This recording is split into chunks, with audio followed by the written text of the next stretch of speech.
The sun was nothing but a molten coin in the dying sky when Clint Darron rode across the plains. His horse, Dusty, breathed heavy, hoofs thudding slow and tired over the cracked earth. The wind had turned mean again, carrying the dry whisper of sage and the far-off cry of a hawk. Clint's eyes, hidden beneath a sweat-stained hat, scanned the horizon with the kind of patience only a lonely man learns. He had been riding alone for 3 days, driving no cattle, chasing no outlaw, just running from a quiet that had begun to eat at his bones ever since Martha died last winter. The cabin up on the hill felt too empty, the nights too long. He'd taken to wandering the open country like a ghost that forgot it was dead. As he neared the Willow Creek Bend, something strange caught his eye, a shimmer of movement against the fence line. Clint pulled on the reins and squinted. For a moment he thought it was a coyote tangled in barbed wire, but then the wind shifted, and he saw a figure, small, slight, motionless. "Damnation," he muttered, nudging Dusty forward. When he got close enough, the truth hit him like a hammer. It was a girl. She couldn't have been more than 16. Her dress was torn, her wrists raw from rope burns. She was tied to the fence post, her head bowed, dark hair matted with dust and blood. The sight froze Clint cold. He dismounted, boots sinking into the powdery dirt, and called out softly, "Hey there, you alive?" No answer, just the faint creak of the rope and the sigh of the wind. He stepped closer, knife in hand, and saw her eyes flutter open, pale blue, wide and terrified like a deer's. "It's all right," Clint said quietly. "Ain't here to hurt ya." He cut her loose. She collapsed forward, catching herself weakly on her knees. Clint caught her before she hit the ground. Her skin was fever-hot, her breath shallow. "Who did this?" he asked, voice low. The girl just stared at him, lips trembling, but no sound came out. She tried to speak, but only a hoarse breath escaped. "You hurt bad." She shook her head. Then, slowly, she pointed to her throat. Clint realized it wasn't fear keeping her quiet. She couldn't talk. "Lord Almighty," he whispered. "You're mute." He wrapped his coat around her shoulders. "Come on, let's get you out of here." The ride back to the ranch was slow. The girl clung to him weakly, head resting against his chest. Clint could feel her trembling all the way home. The land around them stretched endless, brown ridges, black rocks, and dying brush. Coyotes yipped somewhere far off. By the time they reached his cabin, dusk had bled into night.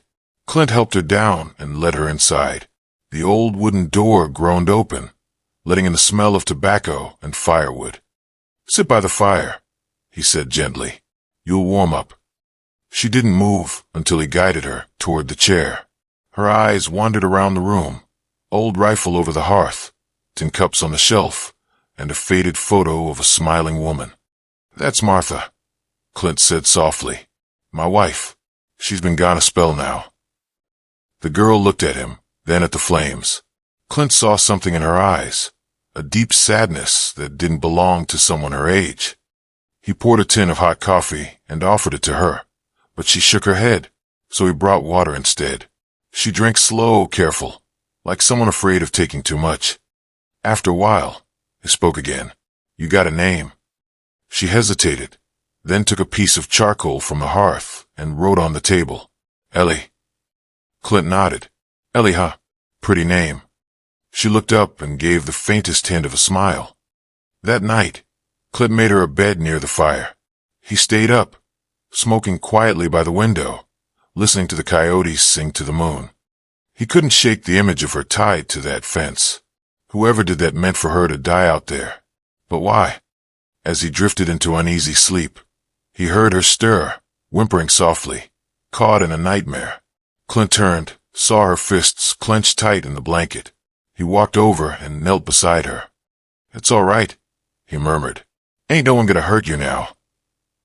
She calmed. For the first time in months, Clint felt something crack open inside him. A piece of his heart he thought had turned to dust. Morning came hard and bright. Ellie was already up, sitting on the porch steps, staring at the open land. Clint joined her with 2 mugs of coffee, one for her, though she didn't drink it. "You remember anything?" he asked, but she just stared at the hills. Then she pointed toward the east, the direction of the old McAllister Ranch, a place abandoned after a fire 2 years back. You came from there? Clint asked. She nodded slowly. Clint's jaw tightened. That land don't belong to no one now, least not legally. She looked down, then tugged up her sleeve. Clint saw dark bruises, some old, some fresh. The truth dawned ugly. Someone had been keeping her there. Clint stood, anger stiff in his shoulders. Whoever did that ain't a man. He's a damn animal. Ellie looked at him, eyes wide with fear, as if to warn him not to go. He sighed, lowering his hat. All right, I won't. Not now. He turned to the fields, where the wind bent the grass in waves. You stay here, Ellie. This place may be lonely, but it's safe. Days passed. Ellie started helping around the ranch, feeding the chickens, washing dishes, mending old clothes. She never spoke, but her silence wasn't empty. It was full of meaning. Clint learned to read her looks, her nods, her small smiles. The ranch began to feel alive again. The quiet wasn't cruel anymore. It was peaceful. One evening, as Clint was chopping wood, he saw movement at the edge of the property. A rider. He narrowed his eyes. The man wore a dark coat, wide hat, and the way he carried himself screamed trouble. When the stranger reached the fence, Clint rested his axe and called out, "You're on private land." The man spat dust. "I'm looking for a girl. 16. Mute. Ran off a few nights ago." Clint's heart kicked hard. "Ain't seen no one." The man's eyes glinted under the brim. "Name's Hank Lohman. Her father." Clint said nothing. His hand rested near the pistol at his belt. Hank looked around, then leaned on the saddle horn. "You see her, you let me know. Girl's wild. Needs a firm hand.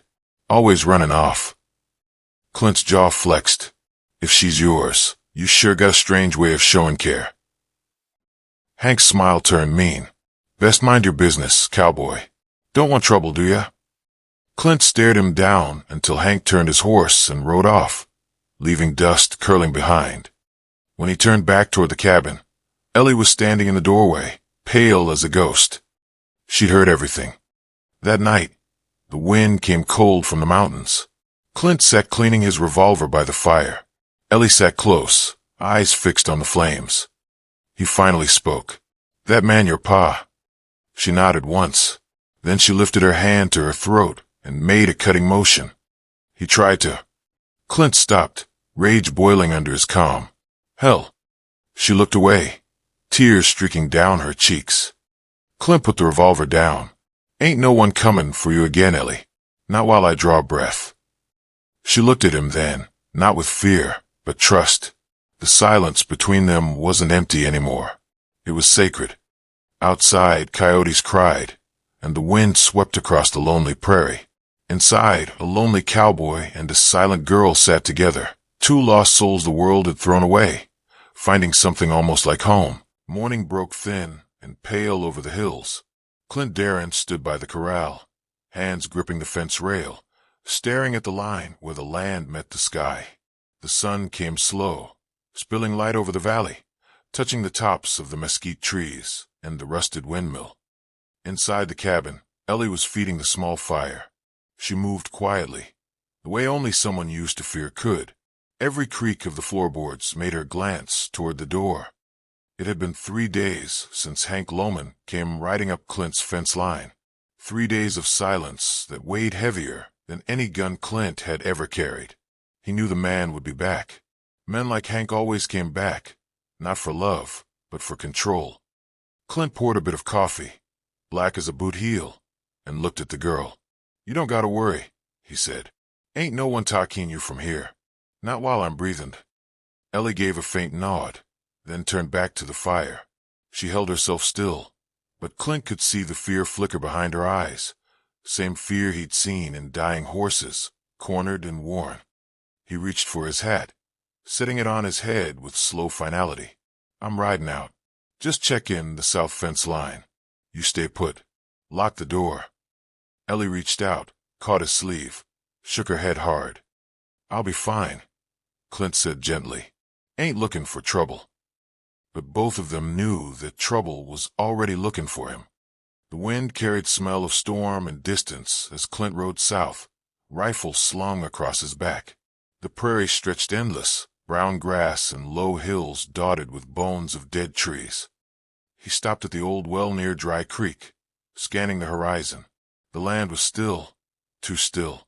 Then he saw it, a thin wisp of smoke curling beyond the ridge, from the direction of the McAllister ruins. Clint's gut went tight. He turned Dusty and rode fast, heart pounding in time with the hooves. The burned-out shell of the McAllister ranch stood lonely against the sky. Half-burnt fences, the skeleton of a barn, and silence thick as ash. Clint dismounted slow, every sense alive. He found the fire pit still warm, prints in the dirt, boot tracks, 2, maybe 3 men, and a horse brand he recognized, a crude L seared into the leather. Hank Lohman. Clint's jaw clenched. He mounted up and headed home. The wind whipped fierce now, carrying a red dust that made the air taste like rust. He rode hard, the land blurring around him. When Clint reached the ranch, the gate was open. His heart stopped. He kicked Dusty forward and leapt from the saddle, running to the porch. The cabin door was hanging loose on one hinge. Inside, chaos. The table overturned, the fire cold, Ellie gone. "Ellie!" he shouted into the empty air, voice echoing off the hills. Nothing. On the floor lay a piece of paper, scrawled in rough handwriting. "She's mine. Come take her if you're fool enough. H.L." Clint's hand trembled as he picked it up. Then he set his jaw, holstered his Colt, and loaded the Winchester. "You asked for it, Hank," he muttered, "and you're gonna get it." The sky turned dark with storm clouds as Clint rode out, lightning flashing across the plains. The rain came hard and fast, slapping his face, soaking through his coat, but he didn't slow down. By dusk, he reached the old Dry Hollow Canyon, a place folks said was cursed, a cut of red rock and sagebrush where sound seemed to vanish. Clint could see a campfire glowing faint at the bottom of the gorge. He dismounted, tied Dusty, and crept down through the rocks, moving silent as a ghost. Below, 3 men sat by the fire, Hank Lohman among them, big, bearded, mean-eyed, bottle in hand. Ellie sat tied against a wagon wheel, her face pale in the firelight. Hank laughed loud, voice thick with whiskey. "Told you, boys, she ain't right in the head. Thinks she can run. Dumb little mute. Ain't no one coming for her." Clint's hands tightened around his rifle. He waited, breathing slow. When one of the men got up to fetch more wood, Clint stepped out from the dark, rifle raised. "That's far enough." The man froze. The other 2 reached for their guns, but Clint fired first. One shot cracked like thunder, and a man dropped. The second scrambled, fired wild, missed. Clint's next bullet hit him clean. Hank Lohman spun around, eyes wide. "You." "Me," Clint said coldly. "You left her to die on my fence. You come back to finish it." Hank grabbed Ellie, pulled her up against him, pistol pressed to her head. "You take one more step, cowboy, and she dies right here." Clint didn't move. The rain hissed off the rocks. Lightning split the sky. "Let her go, Hank. She's just a girl." "She's mine," Hank roared. "My blood, my say." Clint's voice dropped low. "You lost that right the day you left her tied like a dog." Hank sneered. "You don't know what she is, do ya? Her ma was a whore, couldn't even talk straight. Passed it down to the brat. She ain't worth servant." Clint's eyes hardened. "You don't deserve to speak her name." In that instant, lightning flashed again, and Clint fired. The shot echoed through the canyon, like a clap from God. Hank stumbled, gun falling, eyes wide in shock. The bullet hit clean through his chest. He crumpled into the mud, rain washing blood into the dirt. Ellie stood frozen, shaking. Clint dropped his rifle and ran to her, cutting her free. "You all right?" he asked, voice rough. She nodded, tears mixing with the rain. Then she did something she hadn't done before. She reached up and touched his cheek, gentle, like she was saying thank you without words. Clint pulled her close. holding her as thunder rolled across the valley. "It's over," he whispered. "Ain't no one gonna hurt you again." They buried Hank the next morning under a cottonwood tree. Clint said nothing over the grave. There were no words worth saying. When they rode back, the land smelled of rain and new life. Days turned to weeks. Ellie began to smile more, her eyes softer now. She'd started writing on scraps of paper again, little things. One morning, Clint found a note on the table. It said simply, "Home." Clint stood there a long time, staring at the word. The wind blew through the open window, carrying the scent of wildflowers and dust. For the first time in years, he smiled. Epilogue, spring on the ranch. By spring, the hills had turned green again. The ranch was alive with sound, horses, chickens, the windmill creaking steady in the breeze. Clint worked the fields while Ellie tended the garden. She still didn't speak, but she didn't need to. The silence between them had turned from sorrow into peace. Some evenings, Clint would sit on the porch, watching the sun dip behind the hills. Ellie would sit beside him, notebook in hand. Once, she wrote something and showed it to him. It said, "Thank you for finding me." Clint looked at her, then out at the wide prairie. Guess we both needed Finn Kid. The wind whispered through the grass, soft and warm. The lonely cowboy wasn't lonely anymore, and the silent girl had found her voice, not in words, but in the life they built together on that quiet, endless land. The end.